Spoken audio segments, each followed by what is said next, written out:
A big win, of course, looking ahead to the match tomorrow between Atletico Madrid and Real Madrid. If that ends in a draw, there's very much a title race on.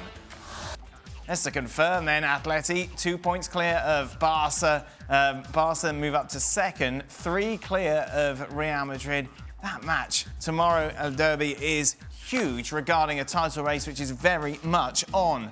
Let's welcome to the show then Ali Moreno. Ali, this was good, obviously, for Barcelona, getting the win, but you sometimes felt like after all the ecstasy and the excitement after that late win against Sevilla, that maybe this could be a bump back to earth, but it wasn't. Some ways it was, Dan, because to be quite honest with you, between the 2 great goals that Barcelona scored today against Osasuna, there was a lot of, shall I say, inaccurate game passing movement from Barcelona, defensively having some issues, Ter Stegen having to come up with save, Osasuna missing opportunities, in particular Caleri with a point-blank header in the second half.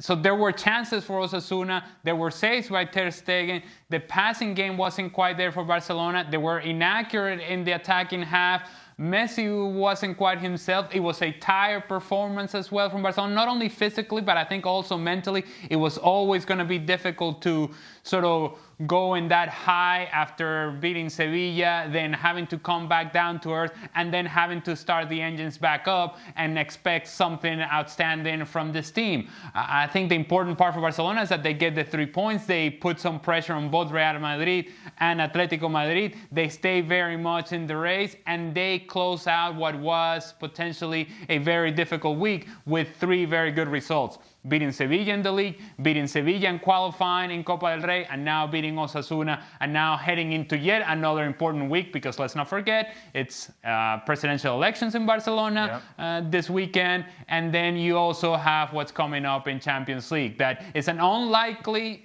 scenario for Barcelona that they would advance, but at the very least, they've given themselves momentum going into that game. I'm not sure if did you even mention Griezmann back in the starting 11, Ali? Well, I can mention him. You've done a good job of it, but I will mention him, and I will tell you this.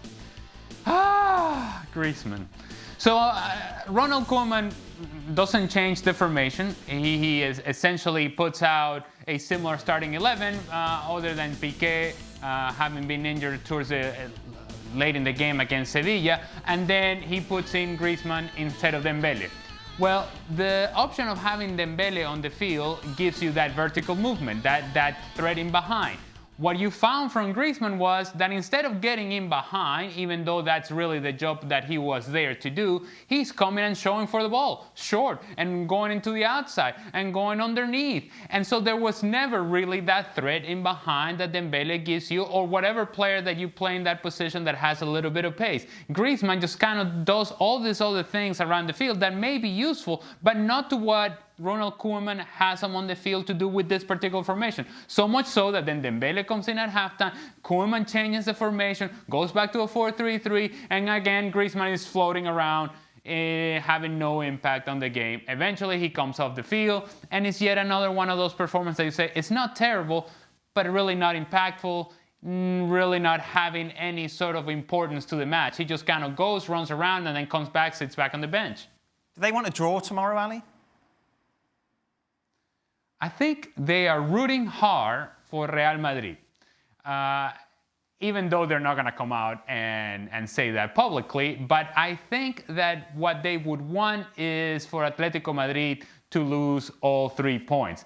However, worst case scenario, a draw actually works very well for Barcelona as well, because I think it really takes Real Madrid away from potentially the title race, and it brings Atletico Madrid closer to them. But I don't think that they would be really upset if Real Madrid goes out and actually beats Atletico Madrid and puts doubt in Atletico Madrid's mind before they play the game in hand against Athletic Bilbao. Never an easy game, even more so, or even more difficult when you've come from perhaps potentially having lost to your in-city rival.